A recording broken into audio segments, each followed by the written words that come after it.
You see how judges do? It's just bullshit, bullshit, bullshit, bullshit, bullshit. If a judge is talking, they're lying or manipulating. Period. Period. You guys are getting creamed, destroyed, annihilated by a guy who was so clueless as to the law about a month ago, a month prior to this, that he allowed himself to get arrested because he didn't even recognize the legalese in what a cop was saying to arrest him. Otherwise, he never would have done it. He did not go to the airport looking to get arrested. He went to the airport not looking to get molested by TSA. And then they took away the option for the metal wand scanner, and he said he wanted that anyway, and they said, no, leave the metal. And he said, no, I want the metal wand scanner, and boom, you're arrested. And he goes from that to kicking this judge's ass in a month. A month. Is this sinking in? 0 to kicking judicial ass in a month. There are several people, along with myself, who can turn that kind of result out of anyone, as long as you're willing to truly listen to what we're saying and practice in the way that we're saying. A month. God, this guy just makes me so proud. He's not the only one. I know of 2 others right off the top of my head who have done the exact same thing and blown the doors off the courtroom. Kaboom! Just like this. These judges have nothing. They're being exposed for exactly what they are.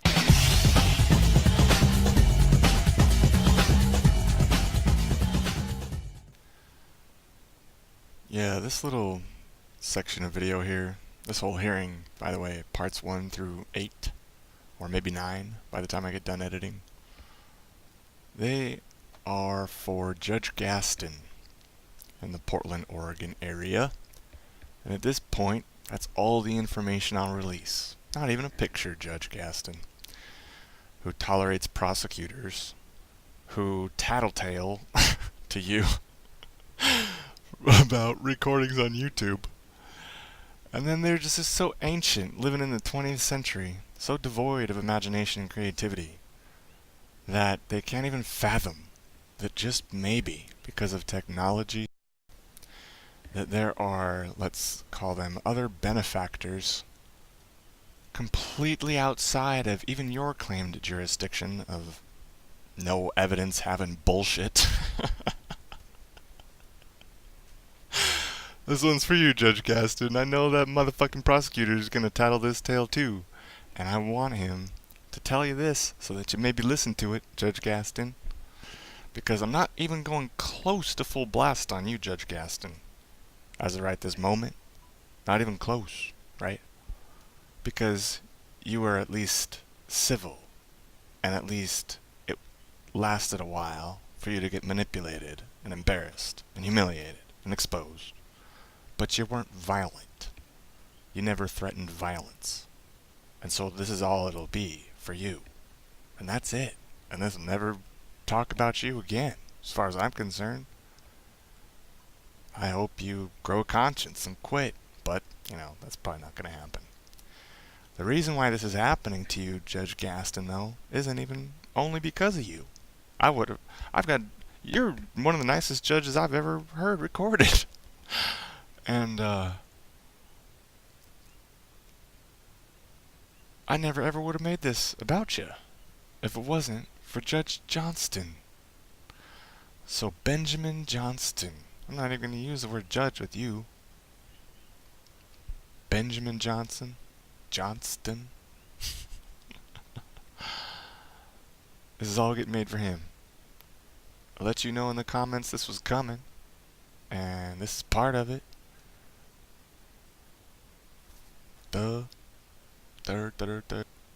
Because, see, it's a new day with the internet. We don't have to use your assistance of counsel, okay? We can get our own assistance of counsel, and you won't even know a thing. And people in your court, your quote-unquote defendants, as you call them, they're not even responsible. They don't even have a damn thing to do with it. They don't even know who's recording.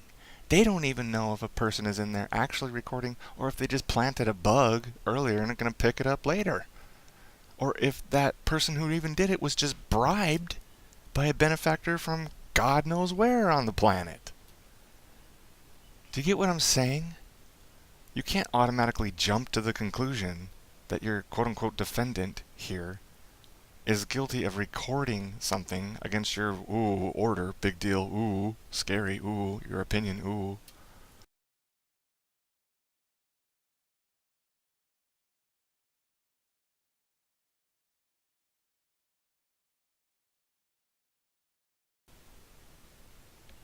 That's the 21st century. That's equality bouncing back. And that's the fair and meaningful hearing that you won't allow. It doesn't matter how high you all build your wall. We're gonna find a way over it, or some other way past it. And if I have to go barreling right through the goddamn middle of it, so be it.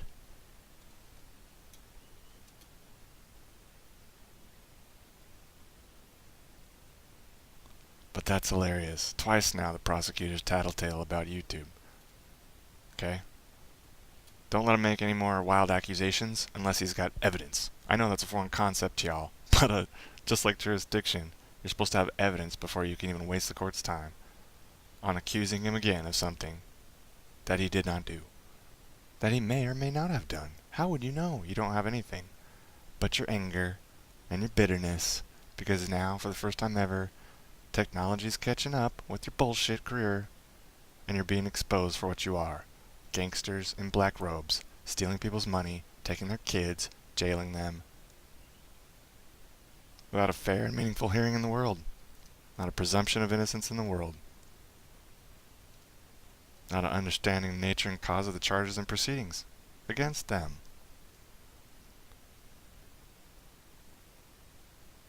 You accept uninformed pleas every day of your life.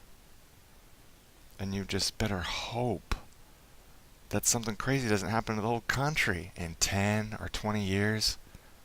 Because you can't erase these files. You can't burn them before the army reaches the headquarters anymore. It's out. It's a different day. And you judges need to know that we don't even have to shoot anything or get violent with you whatsoever. We don't have to. We've got the technology to expose you. You're a religion hidden in your black robes, and I do not believe it.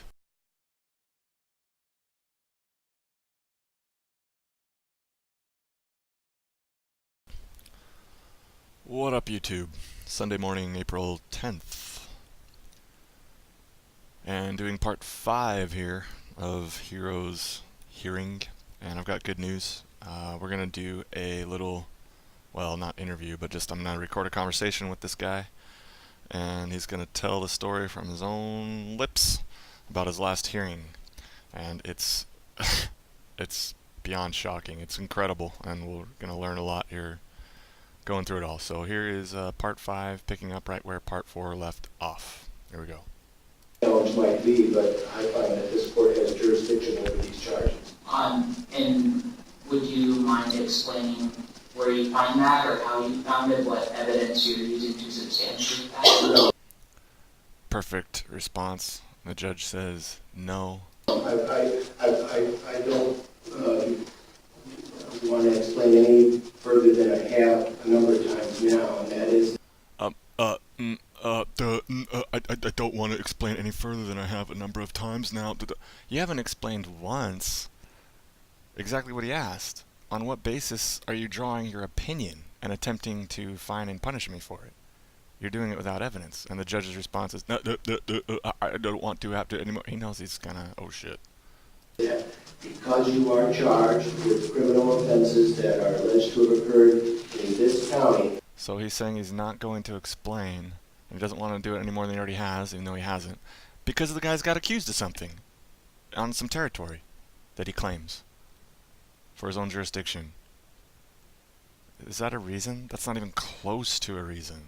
This is so far out of bounds from anything that could be considered actually responsive.